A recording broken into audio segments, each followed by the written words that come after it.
नमस्कार साथियों। केंद्र सरकार और राज्य सरकारों के अधीन काम करने वाले सभी कर्मचारियों को 8वें वेतन आयोग की रिपोर्ट सिफारिशें जो है उनके लागू होने का बेसब्री से इंतजार है। महंगाई बहुत बढ़ चुकी है और इसी कारण से हम जो हैं, आप जो हैं, सभी लोग इसका इंतजार कर रहे हैं। आज अपन इस वीडियो में इस 8वें वेतन आयोग के अभी तक जो स्टेटस है, अभी तक का स्टेटस है, उस स्टेटस को सिलसिलेवार समझने की कोशिश करेंगे। नमस्कार, मेरा नाम है मुकेश और जजमेंट्स टुडे पर आप सभी का बहुत बहुत स्वागत है। देखिए, 8वां वेतन आयोग जो है, इसमें हम इस वीडियो में चर्चा करने जो जा रहे हैं वो बिंदु कौन कौन से हैं। पहला बिंदु है कि 8वें वेतन आयोग का अभी का स्टेटस क्या है, केंद्र सरकार में रिपोर्ट कब आएगी और सैलरी कब और कितनी बढ़ेगी, खासकर राज्य सरकारों में। और विशेष बात करें तो राजस्थान में जो है लागू होने का रियलिस्टिक टाइमलाइन जो है वो क्या है।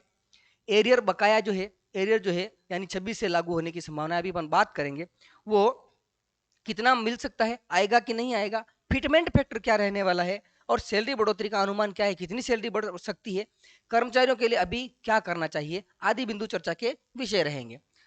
साथियों, यहाँ पर आप देखेंगे तो 8वां वेतन जो आयोग है वो बनाया गया था, नवंबर 2025 में गठित हुआ। और इसके जो चेयरपर्सन है, रिटायर्ड जस्टिस हैं, उनका नाम है रंजना प्रकाश देसाई, जो इसके चेयरपर्सन बनाए गए।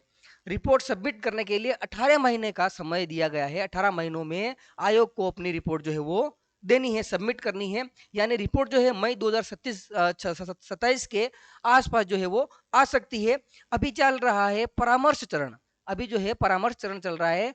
और आप जो है, आप, हम या कोई भी व्यक्ति सुझाव दे सकते हैं।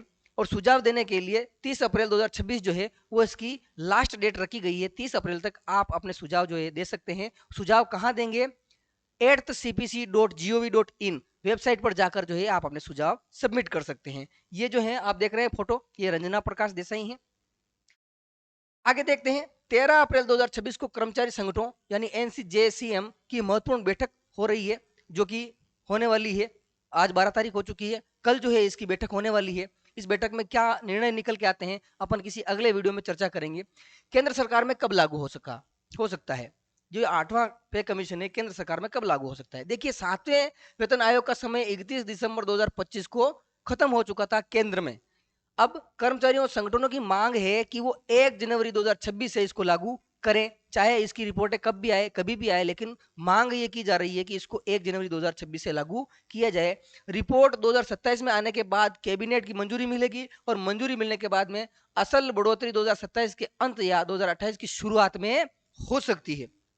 लेकिन एरियर 1 जनवरी 2026 से मिलने की मजबूत संभावना, कयास लगाए जा रहे हैं कि जो एरियर है वो 1 जनवरी 2026 से केंद्र में मिलेगा, ऐसा अनुमान है। अनुमानित सैलरी बढ़ोतरी जो है 20% से 34% तक, यानी फिटमेंट फैक्टर अगर 2.86 से 3.25 की जो है डिमांड की जा रही, इतना रहता है तो, क्योंकि पहले जो है पुराना फिटमेंट फैक्टर जो था वो 2.57 रहा था, है ना। और वहां पर न्यूनतम जो सैलरी थी वो 18,000 थी।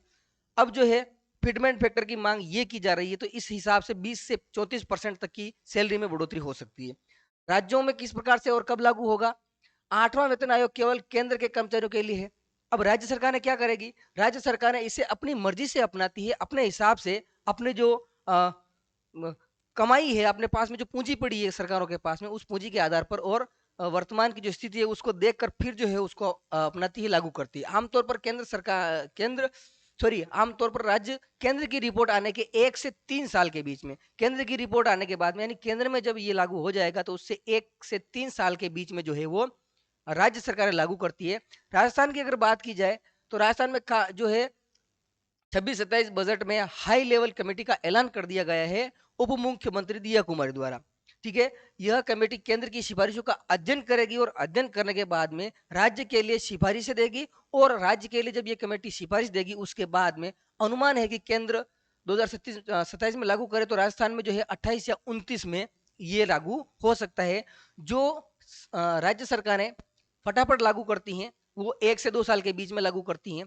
बाकी जैसे केरल हो गया आदि, तो केरल, महाराष्ट्र या उत्तर प्रदेश आदि सरकारें जल्दी लागू करती है। एरियर भी 1 जनवरी 2026 से मिलने की उम्मीद है पिछले पैटर्न के अनुसार। यानी पिछला जो पैटर्न रहा है कि एरियर जो है वो जब खत्म होता है, पुराना पे कमीशन खत्म होता है, उसके बाद से ही जब से लागू होता है वहीं से दिया जाता है। इसी प्रकार से यहाँ पर भी कयास है कि 1 जनवरी 2026 से एरियर मिल जाएगा। राज्य के कर्मचारियों के लिए क्या मतलब है, लगभग 8 लाख कर्मचारी हैं प्लस 4.5 लाख पेंशनर जो हैं इससे प्रभावित होंगे। इतने लोग प्रभावित होंगे जो कर्मचारी रहे हैं और अभी भी हैं। न्यूनतम सैलरी और पेंशन में अच्छी बढ़ोतरी हो सकती है, ठीक है, 44,000 हो सकती है अगर जो फिटमेंट फैक्टर अभी हमने देखा 2.86 से 3.25 अगर वो रहता है तो लगभग 44,000 जो है न्यूनतम वेतन हो सकता है, जो कि पहले 18,000 है। राज्य सरकार ने पहले ही कमेटी बना ली है, इसलिए देरी कम हो सकती है। पुरानी पेंशन स्कीम यानी ओल्ड पेंशन स्कीम जो है और अन्य मांगों पर भी चर्चा चल रही है। इस प्रकार की बात है। अभी क्या करें साथियों, अभी क्या करें, केंद्र के कर्मचारी 30 अप्रैल 2026 तक अपना सुझाव @cpc.gov.in या mygov.in पर जमा कर सकते हैं। राज्य के जो कर्मचारी हैं अपने विभाग संघ के जरिए अपडेट फॉलो कर सकते हैं, ऑफिशियल साइट चेक कर सकते हैं, जो कि ये बता रखी राजस्थान के लिए और @cpc.gov.in केंद्र के लिए है। तो इस प्रकार के अपडेट जो है वो 8वें पे कमीशन पर हैं। अब आप क्या सोच रहे हैं, क्या अभी जो हमने बातें की उस हिसाब से लागू हो जाएगा या फिटमेंट फैक्टर के क्या अनुमान है, आप अपने दिमाग में क्या सोचते हैं, अपनी राय कमेंट में जरूर लिखें, प्रतिक्रिया जरूर लिखें और चैनल को यदि आपने अभी तक सब्सक्राइब नहीं किया है तो सब्सक्राइब करें। मिलेंगे फिर किसी इसी प्रकार के वीडियो में, तब तक के लिए धन्यवाद।